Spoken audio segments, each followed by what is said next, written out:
اب نکاح خاں کی رجسٹریشن ہوگی۔ تعلیمی قابلیت مقرر۔ پنجاب میں نکاح خاں کو تعلیم اور رجسٹریشن کا پابند کرنے کا فیصلہ کر لیا گیا۔ تفصیلات کے مطابق صوبہ پنجاب میں نکاح خاں کو تعلیم اور رجسٹریشن کا پابند کرنے کا فیصلہ کیا گیا۔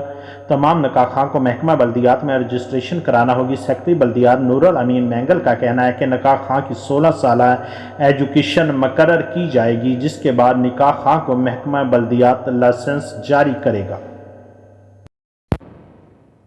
CSS کے نتائج کا اعلان کر دیا گیا۔ کامیابی کی شرح کیا رہی، جانیے۔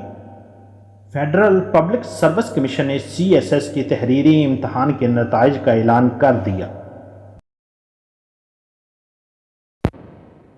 تفصیلات کے مطابق فیڈرل پبلک کمیشن نے CSS کی تحریری امتحان میں کامیاب ہونے والے طلبہ کے ناموں کی فہرست جاری کر دی۔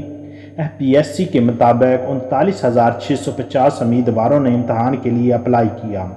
17,240 امیدواروں نے امتحان میں حصہ لیا۔ 364 امیدواروں نے تحریری امتحان پاس کیے۔ تحریری امتحان میں کامیابی کی شرح 2.11% رہی۔